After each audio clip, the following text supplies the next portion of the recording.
મંગલમ ભગવાન વીરો મંગલમ ગૌતમ પ્રભુ મંગલમ સ્થૂલીપત્રાદ્ય જૈનો ધર્મસ્તુ મંગલમ. આપણને બંધ વગેરે જે પણ છે નેક્સ્ટ ટોપિક આવવાનું છે, ગાથા નંબર 3 આપણે સ્ટાર્ટ કરશું.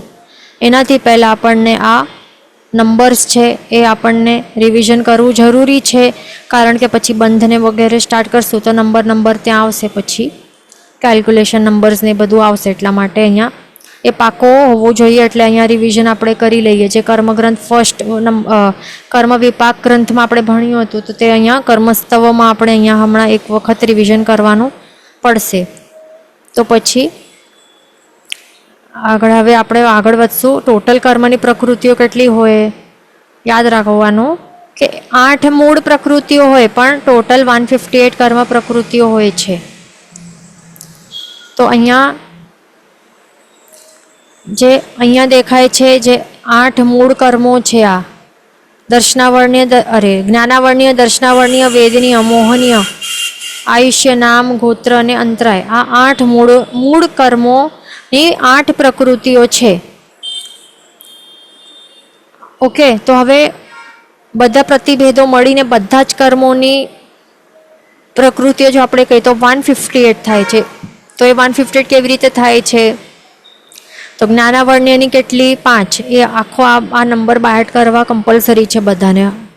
ઓકે, જ્ઞાનાવર્ણ્યની 5 પ્રકૃતિઓ, દર્શનાવર્ણ્યની 9 પ્રકૃતિઓ અહીંયા બધી દેખાય છે. અહીંયા આ જ્ઞાનાવર્ણ્યની 5 છે, દર્શનાવર્ણ્યની 9 છે, આ દેખાય છે ને. જ્ઞાનાવર્ણ્યના શું છે? મતિ જ્ઞાનાવર્ણ્ય કર્મ. આ પણ બાયહાટ, બધું જ બાયહાટ હોવું જ કમ્પલસરી છે બધાને. મતિ જ્ઞાનાવર્ણ્ય, શ્રુત જ્ઞાનાવર્ણ્ય કર્મ, અવધિ જ્ઞાનાવર્ણ્ય કર્મ, મનઃપર્યો જ્ઞાનાવર્ણ્ય કર્મ અને કેવલ જ્ઞાનાવર્ણ્ય કર્મ. આ 5 જ્ઞાનાવર્ણ્ય કર્મની પ્રકૃતિઓ છે. દર્શનાવર્ણ્યની 9 પ્રકૃતિઓ શું છે? ચક્ષુ દર્શનાવર્ણ્ય, અચક્ષુ દર્શનાવર્ણ્ય, અવધિ દર્શનાવર્ણ્ય, કેવલ દર્શનાવર્ણ્ય કર્મ. આ 4 દર્શનાવર્ણ્ય થયા, પ્લસ 5 નિદ્રાઓ. નિદ્રા, પ્રચલા, થિણદ્ધિ નિદ્રા.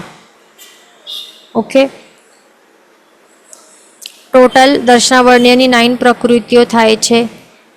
વેદનીય કર્મની 2 પ્રકૃતિઓ છે, શાતાવેદનીય, અશાતાવેદનીય કર્મ. પછી મોહનીય કર્મની કેટલી ટોટલ છે પ્રકૃતિઓ? 28 થાય છે. યાદ રાખવાનું છે.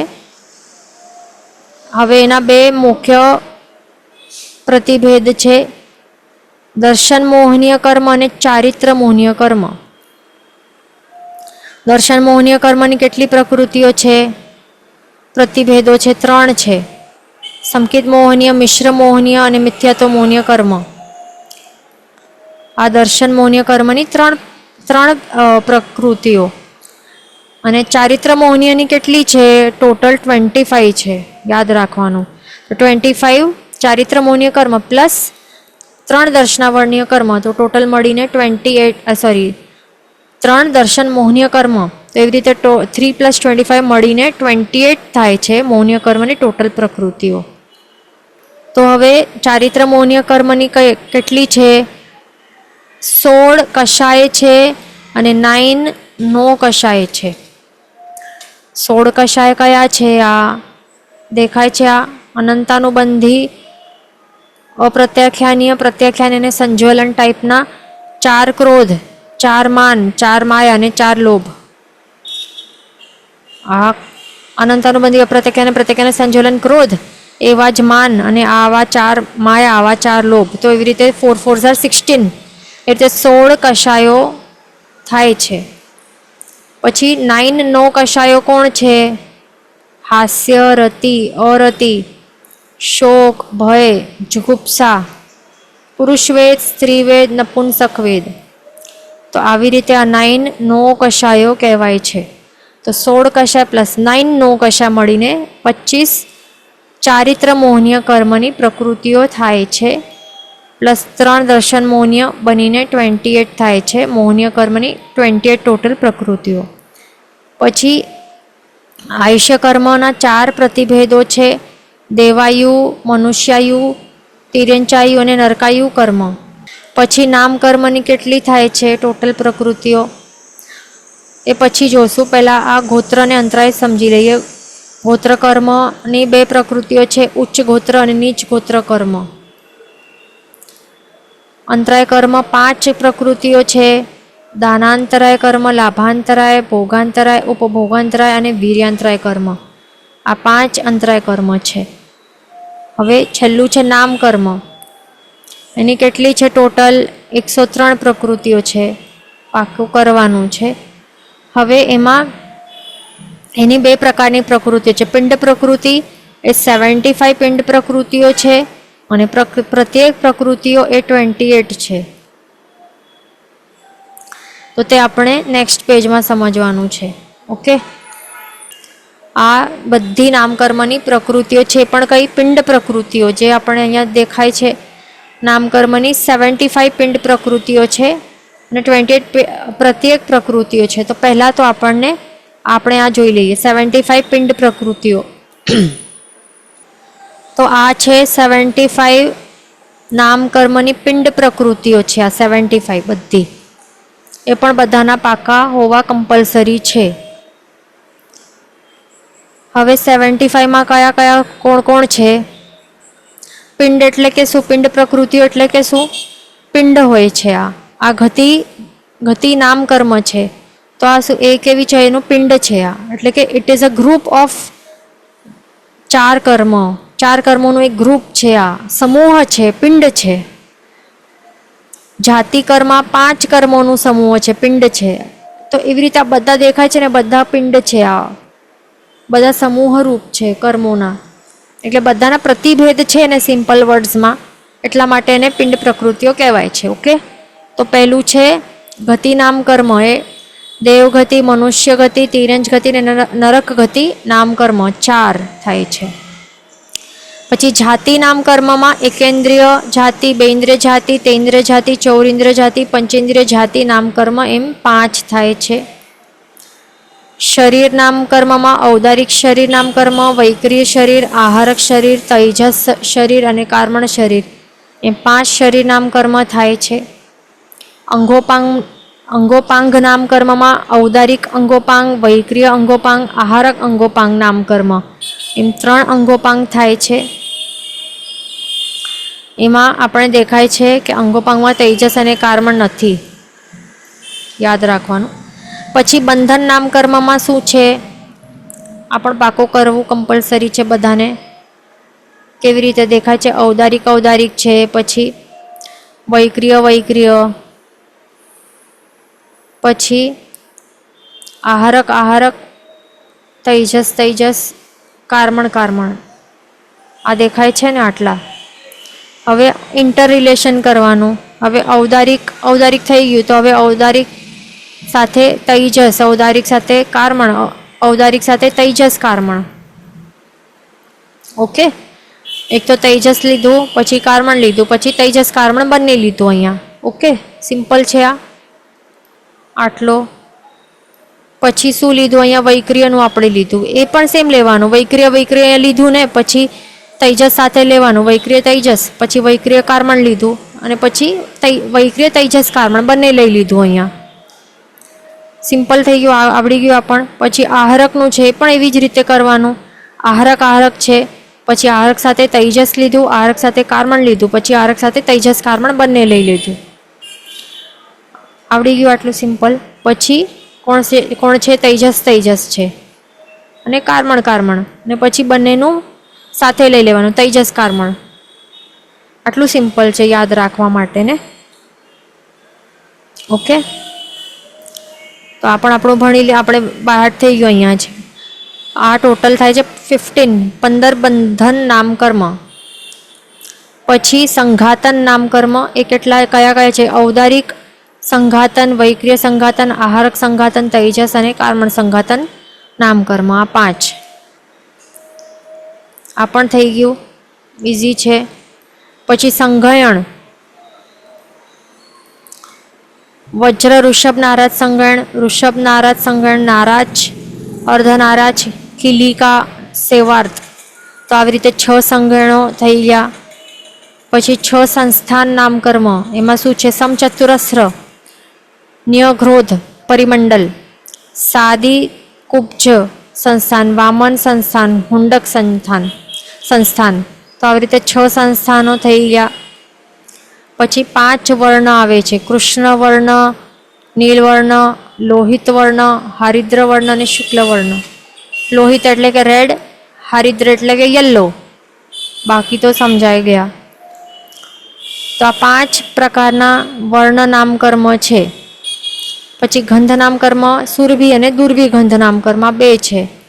પછી રસ નામકર્મમાં તિક્ત નામકર્મ, કટુ નામકર્મ, કષાય નામકર્મ, આમ્લ અને મધુર નામકર્મ. તિક્ત રસ નામકર્મ, કટુ, કષાય, આમ્લ, મધુર, રસ નામકર્મ 5 થાય છે. પછી સ્પર્શ છે: ગુરુ સ્પર્શ, લઘુ સ્પર્શ, મૃદુ સ્પર્શ, ખર એટલે કે શું? કર્કશ સ્પર્શ, શીત, ઉષ્ણ, સ્નિગ્ધ અને વૃક્ષ. તો આવી રીતે કેટલા થયા? 8 સ્પર્શ નામકર્મો. ઓપોઝિટ છે ને બંને, ગુરુ લઘુ, મૃદુ ખર કે કર્કશ, શીત ઉષ્ણ અને સ્નિગ્ધ વૃક્ષ. પછી આનુપૂર્વી નામકર્મમાં કોણ આવે છે? દેવાનુપૂર્વી, મનુષ્યાનુપૂર્વી, તિર્યંચાનુપૂર્વી, નરકાનુપૂર્વી નામકર્મ. એ 4 થાય છે. વિહાયોગતિ નામકર્મમાં શુભ અને અશુભ વિહાયોગતિ નામકર્મ 2 છે. તો થઈ ગયું આટલું ઇઝી. બધાનું બાયટ થઈ ગયું હશે હમણાં જ. ઓકે, તો આવી રીતે બધી આ મળીને કેટલી થાય છે નામકર્મની પિંડ પ્રકૃતિઓ? આ બધી આપણે એડ કરશું, આ બધાનું એડિશન કરશું અહીંયા બધાનું. તો કેટલી બને છે? 75 થાય છે. 75 નામકર્મની બધી આ પિંડ પ્રકૃતિઓ છે. અને ગ્રુપ્સ કેટલા છે? આ 1, 2, 3, 4, આ 5, 6, 7, 8, 9, 10, 11, 12, 13 અને આ 14. એટલે ટોટલ આમ જોવા જઈએ, ગતિ, જાતિ, શરીર, અંગોપાંગ, બંધન, સંઘાતન, સંગણ, સંસ્થાન, વર્ણગંધ, રસ, સ્પર્શાનુપરી, વિહાયોગતિ, આ ટોટલ આ કેટલા છે? આ ટોટલ 14 છે આ બધા.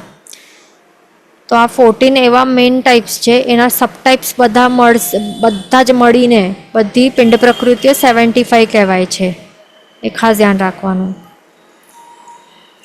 આટલું થઈ ગયું. નેક્સ્ટ શું છે? પ્રત્યેક પ્રકૃતિ કેટલી છે નામકર્મની? 28 નામકર્મની ટોટલ પ્રત્યેક પ્રકૃતિઓ 28 છે. એને પ્રત્યેક પ્રકૃતિ શા માટે કહેવાય છે? કારણ કે એના કોઈ પ્રતિભેદો નથી, સિંગલ છે, બધા ઇન્ડિવિજ્યુઅલ છે બધા. એમાં કોઈ પિંડ કે સમૂહ નથી, એટલા માટે એને પ્રત્યેક પ્રકૃતિ કહેવાય છે. 28 છે. તેમાં 8 + 20, 20માં પણ 10 + 10 છે. કેવી રીતે? 8 જે છે એ કેવા છે? પ્રતિપક્ષ રહિત છે, એટલે એનું કોઈ ઓપોઝિટ નથી. પણ આ પ્રતિપક્ષ સહિત જે છે ને આ 20 બધા એ ઓપોઝિટ છે. એટલે ત્રસ દશક છે એમાં 10 કર્મો છે, અને સ્થાવર દશક છે એમાં પણ દશકમાં 10 કર્મો છે. તો બંને એકબીજાના ઓપોઝિટ છે ને, તો એટલા માટે એને કહેવાય છે પ્રતિપક્ષ સહિત એવી 20 પ્રકૃતિઓ, ત્રસ દશક અને સ્થાવર દશક. પણ આ 8 પ્રતિપક્ષ રહિત પ્રકૃતિઓ છે, એમાં કોઈ એનો ઓપોઝિટ કંઈ નથી, કોઈ કર્મ. એ ધ્યાન રાખવાનું. તો આ 8 + 20 મળીને આવી રીતે 28 થાય છે. તો 8 પ્રતિપક્ષ રહિત પ્રકૃતિઓ કઈ છે? અગુરુ લઘુ નામકર્મ, ઉપઘાત નામકર્મ, પરાઘાત નામકર્મ, ઉચ્છ્વાસ, આતપ નામકર્મ, ઉદ્યોત, નિર્માણ અને તીર્થંકર નામકર્મ. આ બધા સિંગલ છે, એના કોઈ પ્રતિપક્ષ નથી. હવે પ્રતિપક્ષ સહિતવાળા કયા છે? ત્રસ દશક જોઈ લઈએ પહેલાં તો, અને સ્થાવર દશક પણ સાથે એના ઓપોઝિટ પણ પ્રતિપક્ષ કર્મો જોઈ લઈએ 10. તો ત્રસ નામકર્મ એનું ઓપોઝિટ છે સ્થાવર નામકર્મ. બાદર નામકર્મનું ઓપોઝિટ સૂક્ષ્મ નામકર્મ. પર્યાપ્તનું ઓપોઝિટ અપર્યાપ્ત નામકર્મ. પ્રત્યેક નામકર્મનું ઓપોઝિટ છે સાધારણ નામકર્મ. સ્થિરનું ઓપોઝિટ છે અસ્થિર નામકર્મ.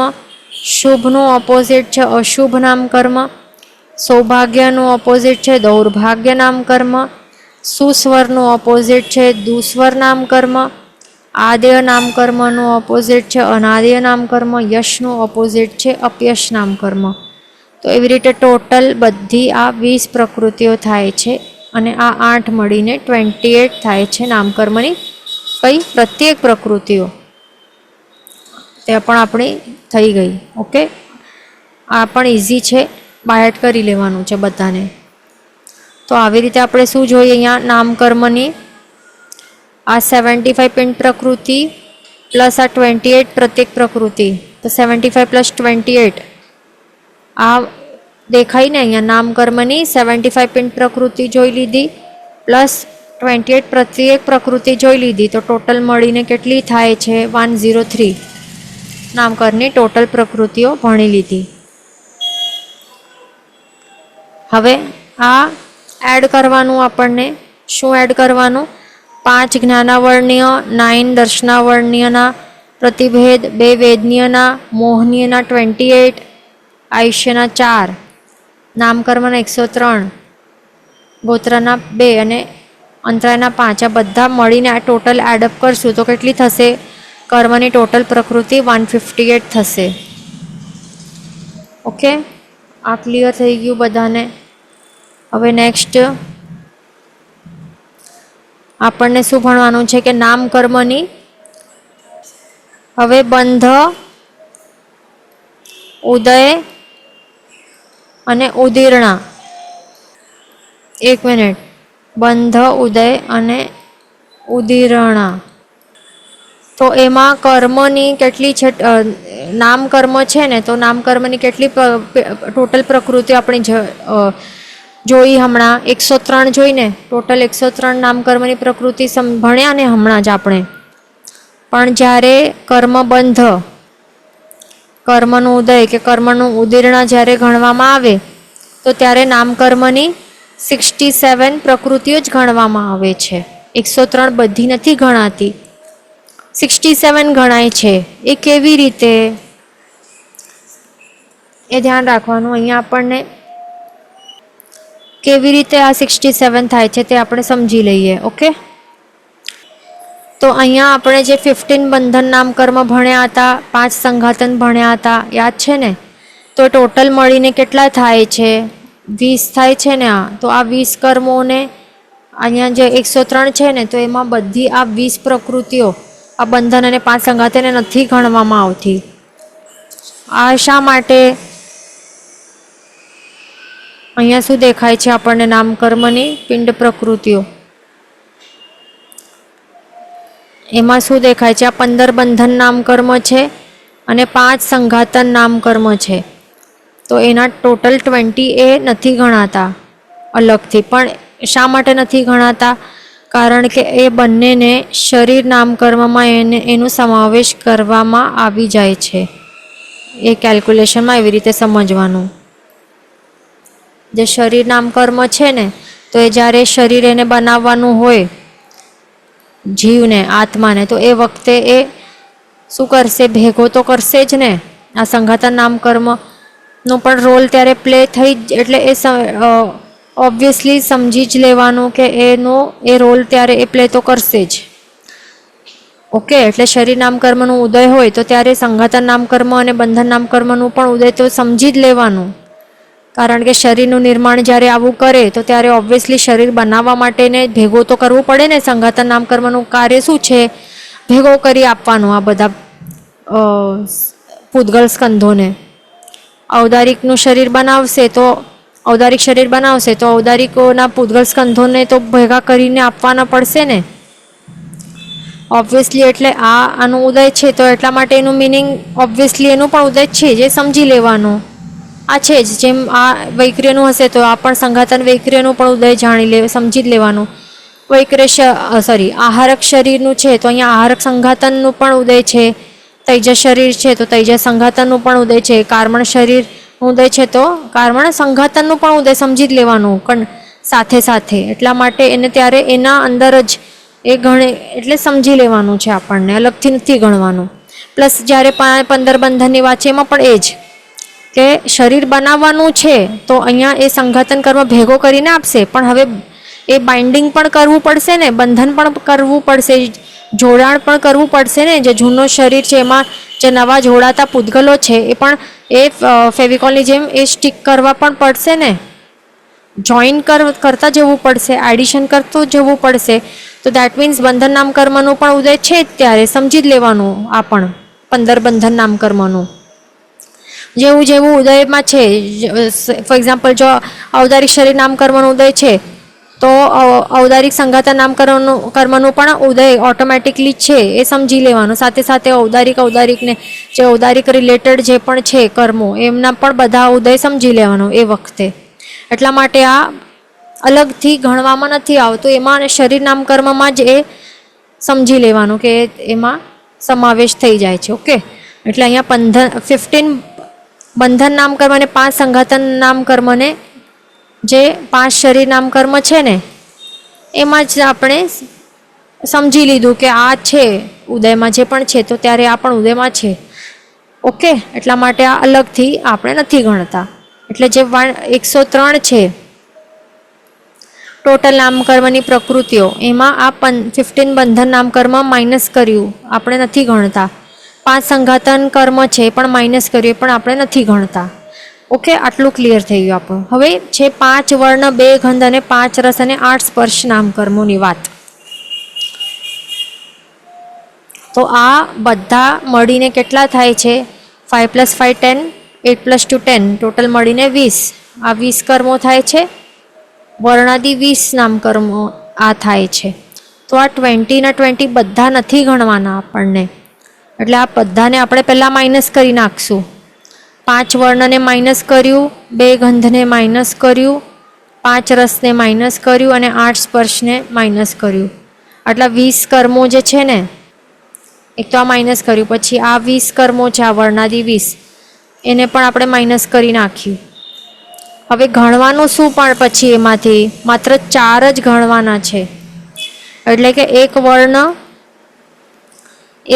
નામકર્મ એક જ ગણવાનું છે, એક ગંધ નામકર્મ ગણવાનું છે, 5માંથી એક જ રસ નામકર્મ એક જ ગણવાનું છે અને 8 સ્પર્શ નામકર્મમાંથી એક જ સ્પર્શ નામકર્મ એક જ ગણવાનું છે. તો ટોટલ મળીને એક એક ગણ્યા તો કેટલા થયા? ટોટલ 4 થયા ને. એટલા માટે અહીંયા આપણે 4 ગણવાના છે માત્ર. Okay, simple. તો શું થયું અહીંયા? = 103 - 20 થયું અહીંયા. પછી આ વર્ણાદિ 20 પણ -20 કર્યું અને શું ગણ્યા? ખાલી એક વર્ણ, એક ગંધ, એક રસ અને એક સ્પર્શ નામકર્મ, આ 4 આપણે ગણ્યા માત્ર, +4 થયું. તો એવી રીતે કેલ્ક્યુલેશન કરીને થાય છે ટોટલ 67 નામકર્મની પ્રકૃતિઓ. Okay, simple. આ યાદ રાખવાનું છે ફોરએવર માટે. હવે નેક્સ્ટ પોઈન્ટ, આપણને આ જે પણ ટર્મિનોલોજીસ તે આપણને સમજી લેવાની છે. ક્યારે પણ આવા શબ્દો આવે તો સમજી લેવાનું કે આપણે શેની વાત કરી રહ્યા છે, ત્યારે સમજાઈ જવું જરૂરી છે. આ તો પહેલું શું છે? નિષેક રચના. નિષેક રચના આપણે અહીંયા ક્વેશ્ચન આવ્યું છે એ પહેલાં જોઈ લઈએ. લવણ એટલે કશાય રસમાં. તો અહીંયા આપણે જે વર્ણ જોયા ને, શું જોયા? રસ નામકર્મનું એક ક્વેશ્ચન છે. લવણ એટલે કશાય રસમાં આવે શું, એવું ક્વેશ્ચન છે. તો લવણ એટલે કે શું? આપણે અહીંયા લવણ સમુદ્ર છે ને આપણે અહીંયા, તો આ કેવું છે? એનું ટેસ્ટ સોલ્ટી છે ને, એમાંથી સોલ્ટ એક્સ્ટ્રેક્ટ કરતા હોય છે ને એને સુકાવીને, નમક જેવું નમકીન ટેસ્ટ છે. લવણ એટલે કે શું? નમકીન, સોલ્ટી. તો એ જે સોલ્ટી ટેસ્ટ છે તો એનું એવું કંઈ એવું અલગ એ કશાયમાં નથી આવતું. કશાય રસ એટલે કે તુરો ટેસ્ટ સમજવાનું. જે તુરો ટેસ્ટ આવે એ ટેસ્ટલેસ જેવું આવે. ત્રિફળાનું કેવું ટેસ્ટ હોય? તો ત્રિફળા હોય કે આમળાનું કેવું ટેસ્ટ હોય? અલગ જ ટેસ્ટ હોય ને કંઈક.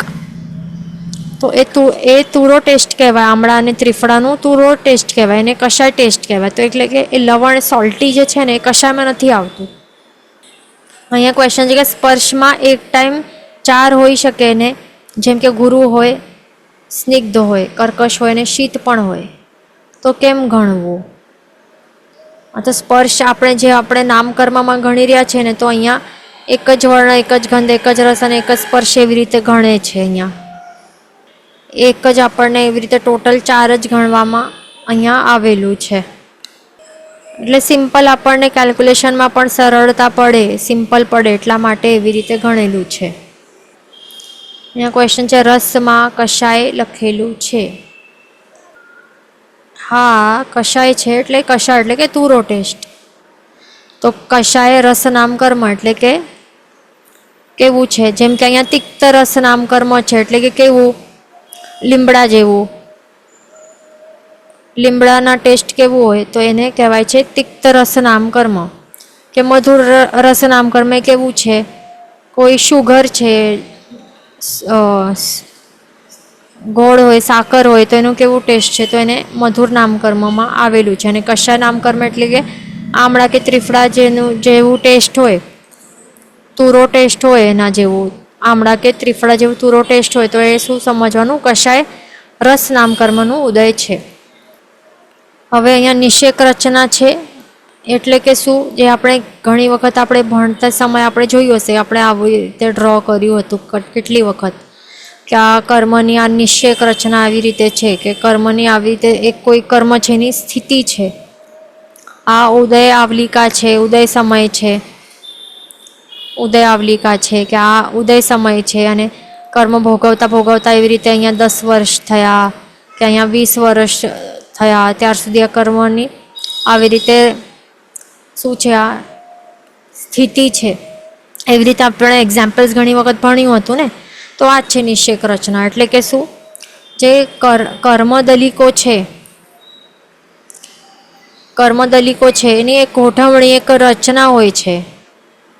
કેવી રચના હોય છે? એક અરેન્જમેન્ટ રહેલું હોય છે, કે આવી રીતે એ એક અરેન્જમેન્ટ્સ રહેલી હોય આ કર્મના દલિકોની. એટલે કે આ સમજવા માટે છે. આપણે જ્યાં ડ્રો કરતા હતા ને એટલા વખત સુધી, કે આવી રીતે, તો આપણને this is for the ease of understanding, આપણને ઇઝીલી સરળતાથી સમજાઈ શકે ને એટલા માટે આવી રીતે આપણે ડ્રો કરતા હતા, કે આ છે ઉદય સમય અને આટલા સુધી 10 વર્ષ થયા, પછી અહીંયા કર્મ ઉદયમાં આવતું જાય છે, આવતું જાય છે, 20 વર્ષ સુધી ઉદયમાં છે, અને અહીંયા પછી આખો નિર્જરા થઈ જાય છે પછી ભોગવતા ભોગવતા. તો આવી રીતે આપણે એવી રીતે એક્ઝામ્પલ માટે ભણતા હતા ને, કે કર્મદલિકો આવી રીતે એની ગોઠવણી છે, આવી રીતે અરેન્જમેન્ટ છે. ઉદયનો સમય છે, અહીંયા ઉદયના સમયથી કરીને કન્ટિન્યુઅસલી અનુક્રમે એવી રીતે આખી એની ગોઠવણી છે, અરેન્જમેન્ટ છે. કેવી રીતે સ્થિતિ સ્થાનોમાં, અલગ અલગ સ્થિતિ સ્થાનમાં, કે એક અહીંયા ફર્સ્ટ સમય છે, પછી બીજા સમયે પણ કર્મદલિકો ગોઠવેલા છે, પછી ત્રીજા સમય, એવી રીતે એક સ્થિતિ સ્થાનમાં અલગ અલગ સમયમાં એવી રીતે ગોઠવણી છે. જેટલી સ્થિતિ બાંધેલી છે ત્યાર સુધી આખી, તો એને નિષેક રચના કહેવાય છે. ઓકે, તો આ તો સમજાઈ ગયું ને નિષેક રચના શું છે કર્મોની. પણ હવે સાચે આ તો સમજાવવા માટે છે, આ તો આપણને ઇઝીલી આપણને સમજ પડે. પણ હવે આત્મા કેવું છે? આ આપણું એક મનુષ્યનું આ બેઠેલું એક આત્મા છે. આ બેઠેલું છે આત્મા આવી રીતે. તો હવે કર્મોની નિષેક રચના અહીંયા કેવી રીતે થાય પછી સાચે વાસ્તવિક રીતે? આત્મપ્રદેશો છે. તો હવે અહીંયા લાગે કે અહીંયાથી લાગે, એક શું આપણને સમજવાનું?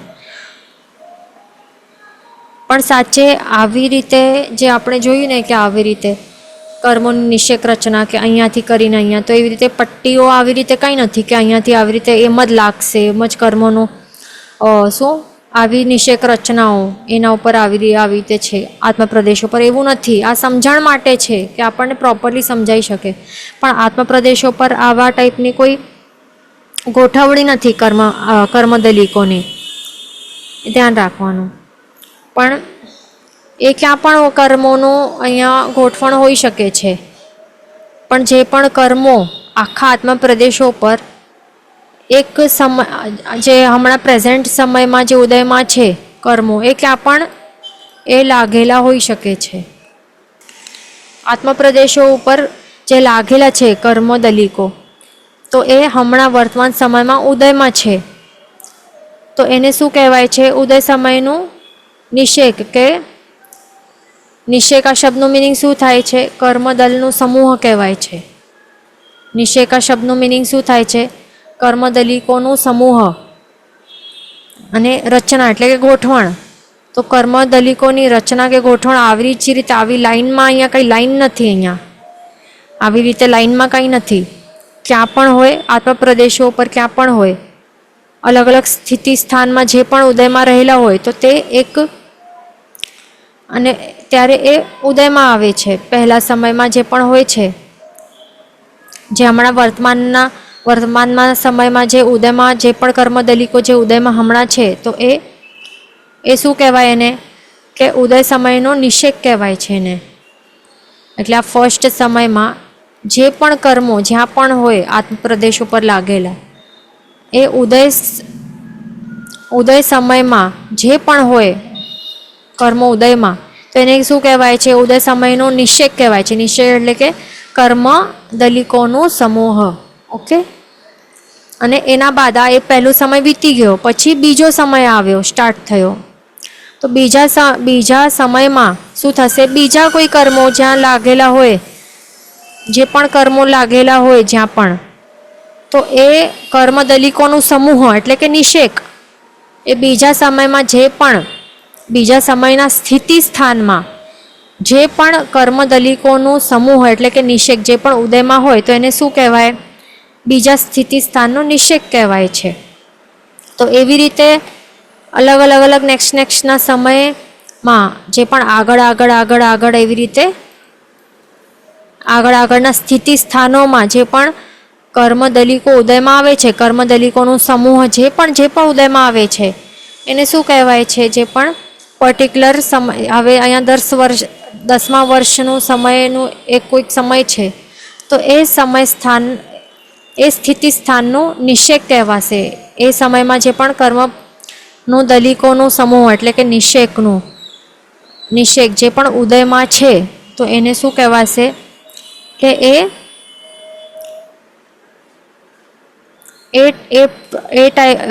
જે પણ સમય હશે, તો ત્યારના સમયનું કર્મદલિકોનું સ્થિતિ સ્થાનોનું નિષેક કહેવાશે.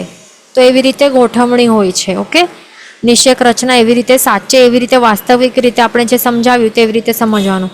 આ જે લાઈન છે આવી રીતે, એ આપણને પ્રોપરલી સમજાઈ શકે એટલા માટે છે. પણ અહીંયા કોઈ એવી લાઈન નથી કંઈ, એ ખાસ ધ્યાન રાખવાનું. સ્થિતિ સ્થાન વાઇઝ એ ઉદયમાં આવે છે, બસ એ સમજવાનું. ઓકે. હવે અબાધા કાળ એટલે કે શું?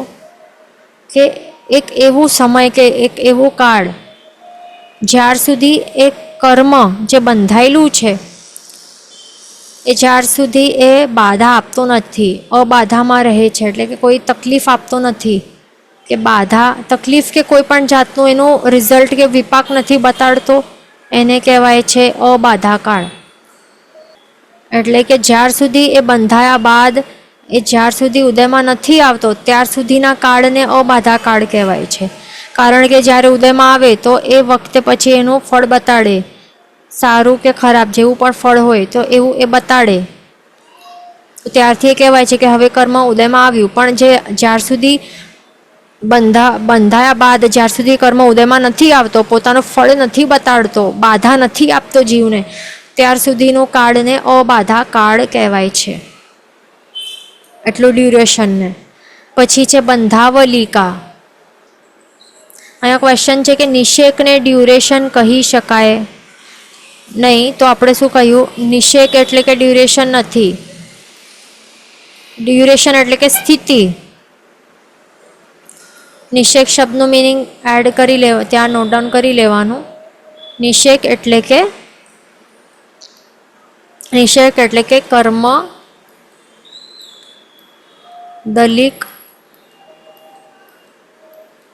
દલિકોનો સમૂહ. અહીંયા નિશ્ચય એવું છે. ઓકે, નિષેક એટલે કે શું? કર્મદલિકોનું સમૂહ. કર્મદલિકોનું જે પિંડ છે કે સમૂહ છે ને, આવા કર્મ હોય એનું જે સમૂહ છે.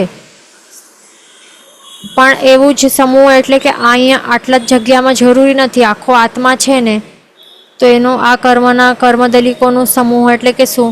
કે ક્યાં પણ એ હોઈ શકે છે.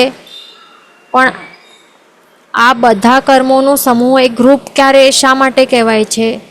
કે આ ગ્રુપમાં આ ભલે અલગ અલગ ક્યાં પણ છે, પણ એને સમૂહ શા માટે ગણવામાં આવે છે ગ્રુપ? કારણ કે તે બધા એક જ સેમ સ્થિતિ સ્થાનમાં રહેલા, એટલે કે સેમ સ્થિતિ સ્થાનમાં છે અને સેમ ટાઈમમાં ઉદયમાં આવશે.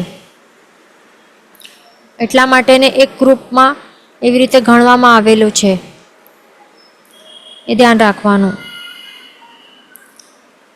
સેમ સ્થિતિ સ્થાનમાં રહેલા છે, સેમ સમય, સેમ એનું ઉદય સમય પણ એમનું સરખું જ છે. એક સાથે જે ઉદયમાં આવશે, આટલા જે પણ છે કર્મો, એનું એ બધાનું એક જ સેમ સ્થિતિ સ્થાન છે, એક જ સમયમાં સાથે ઉદયમાં આવશે. એ બધા ઉદયમાં આવી ગયા, એનું ફળ ભોગવીને નિર્જરા થઈ ગઈ, પછી બીજે ક્યાંક બીજા કોઈ કર્મો છે, એનું સમૂહ છે આવી રીતે, તો બીજા સમયમાં એમનું ઉદયનું ટાઈમ આવશે. ઓકે, તો કહેવાશે કે શું કહેવાશે એવા આ કર્મોને, ગ્રીનવાળા કર્મોને, કે એ બીજા સ્થિતિ સ્થાનનું નિષેક કહેવાશે એને. પછી ત્રીજા સ્થિતિ સ્થાનનું નિષેક, આ ત્રીજા સમયમાં આ બધા આ લાલવાળા દેખાય છે, તો આ શું છે? હવે ત્રીજા સમયમાં એમનું હવે ઉદયનું ટાઈમ આવી ગયું, તો એને શું કહેવાશે? ત્રીજા સ્થિતિ સ્થાનનું નિષેક કહેવાશે આ ગ્રુપ. હવે આ ઉદયમાં આવ્યું, સમજ્યા ને? એટલે એવી રીતે આ નિષેક રચના આવી હોય છે. આ એને નિષેક રચના કહેવાય છે, જે આપણે ભણ્યું ને આખો એવી રીતે. તો એવું કંઈ એ ઇઝીલી સમજ પડે એટલા માટે આપણે કોઈ એક કર્મનું આપણે પર્ટિક્યુલરલી બતાડતા હતા ને, કે સમજો કે આ મોહનીય કર્મની આ સ્થિતિ છે આખી, તો અહીંયા ઉદય સમય છે, પછી આ ભોગવાશે, આ 10 વર્ષ પછી અહીંયા આવશે, પછી 20 વર્ષ, 50 વર્ષ, એવી રીતે આપણે જે ભણતા હતા, તો તે એક પર્ટિક્યુલર કર્મ માટે આપણે ભણતા હતા. પણ સાચે આ આત્મા છે, તો આત્મા ઉપર એ સાચે એવી રીતે હોય છે, એનું નિષેક રચના આવી રીતે હોય છે. ઓકે, હવે નિષેક રચના છે એટલે કે નિષેક એટલે કર્મદલિકોનો આખો સમૂહ, અને એની રચના એટલે કે ગોઠવણ. ઓકે, અહીંયા ક્વેશ્ચન છે કે આ બધા મિક્સ 7 ટાઈપ્સના કર્મ હશે ને નિષેક રચનામાં? તો 7 નહીં 8, બધા 8 ટાઈપના બધા જ કર્મો, બધા 8 ટાઈપના કર્મોનું સમજવાનું એવી રીતે. ઓકે, અને જે આપણા જેવા જે છે એમના માટે, આપણા જેવા એટલે કે શું છે, પણ છદ્મસ્ત છે, તો એમના માટે 8 કર્મોનું ઉદય, જે કર્મો છે એ સત્તામાં રહેલા છે અને ઉદયમાં પણ છે. અને જે કેવલ જ્ઞાની છે એમના કેટલા હોય છે? એમની નિષેક રચનામાં કેટલા હોય છે? 4 ટાઈપના જે ઘાતી કર્મો છે એનું તો નાશ જ કરી નાખ્યું છે. તો કોઈ સમજો કે આ કેવલી ભગવંતોનો આત્મા છે, તો એમના માટે ખાલી 4 કર્મોનું એવી રીતે સમજવાનું, કે 4 ટાઈપના જ કર્મો છે એમની સત્તામાં આવી રીતે. પણ આપણા માટે 8 છે. ઓકે, એટલે આયુષ્ય કર્મ મને પણ ગણવાનું છે, પણ હમણાં આપણું મનુષ્ય, આપણા બધાનું મનુષ્ય આયુષ્ય કર્મ ઉદયમાં ચાલી રહ્યું છે ને, તો એનું પણ ઉદય છે ને હમણાં, એટલે એ પણ એની પણ નિષેક રચના એની પણ સમજવાની છે, પણ ઉદયમાં છે. ઓકે, એટલે 8 સમજવાનું. તો આપણે આ સમજી લીધું. હવે છે બંધાવલિકા. તો બંધાવલિકા એટલે કે શું છે? હા, પહેલાં આપણે આ પોઈન્ટ છે ને અબાધા કાળ એનું સમજી લઈએ, કે એ કાળ શું? બંધ અને ઉદય, બંધ અને ઉદયના વચના કાળને અબાધા કાળ કહેવાય છે. સિમ્પલ વર્ડ્સમાં બંધ અને ઉદય થાય કર્મનું, કર્મ બંધ અને ઉદય થાય કર્મનું, એના વચ્ચનું કાળ છે એને અબાધા કાળ કહેવાય છે. ધ્યાન રાખવાનું. પછી એક વખતે ઉદયમાં આવી જાય કર્મ તો એનો વિપાક બતાડશે. એ બધા કર્મો જે છે, કર્મના દલીકો જે છે, તો એ ઉદયમાં એ આવતા જશે. એક એક શું છે પણ સ્થિતિ સ્થાનમાં છે, એક એક કરીને બધા નેક્સ્ટ સમયમાં બધા કર્મદલિકોનો સમૂહ જે છે, એ બધા નિષેકો છે, એ બધા ઉદયમાં આવતા જશે, ભોગવાતા જશે. જ્યાર સુધી જેટલી એની સ્થિતિ બંધાઈ હશે તો એટલી સ્થિતિ સુધી એ ભોગવાતા જાય છે. ઓકે, હવે બંધાવલિકા આપણે સમજી લઈએ. તો બંધાવલિકા એટલે કે કોઈ પણ કર્મ બંધાય ત્યારથી એક આવલિકા સુધીના કાળમાં તે કર્મ બંધાવલિકામાં રહેલું છે તો તે કહેવાય છે. હવે સમજો કે આ સમયમાં એક કર્મ, આ સમય એક છે, પહેલું સમય, તો અહીંયા કર્મનું બંધ થયું છે તો ત્યારથી કરીને એક આવલિકા સુધી ગણવાનું. કેટલું?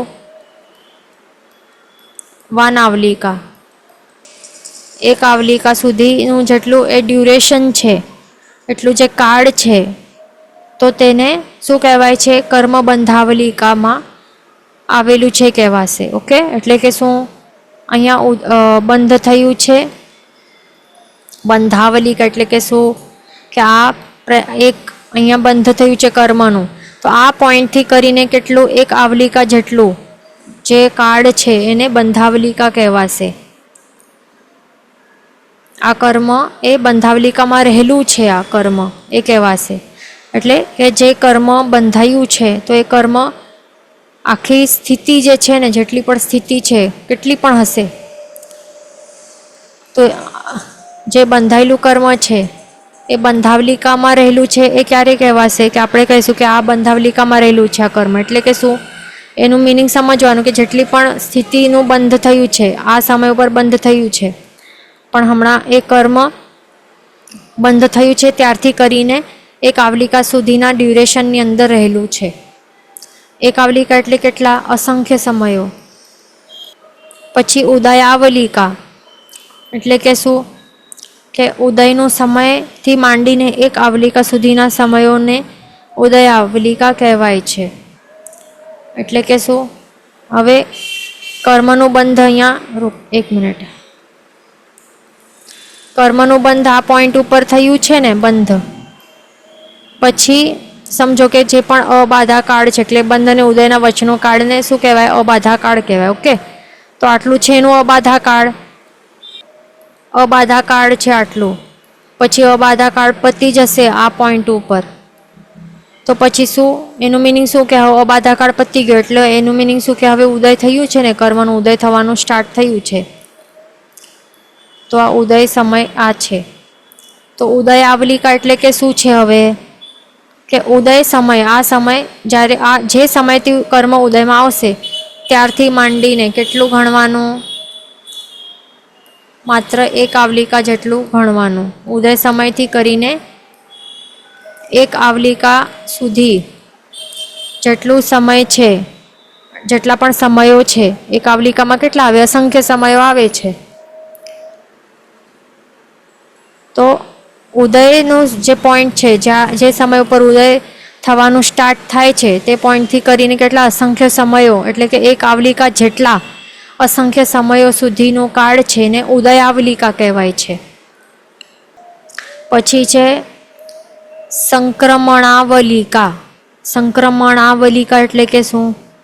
કોઈ પણ કર્મ સંક્રમ દ્વારા અન્ય કર્મ રૂપે થયું ત્યારથી માંડીને એક આવલિકા સુધી તે કર્મ સંક્રમાવલિકામાં રહેલું કહેવાય છે. એટલે કે શું?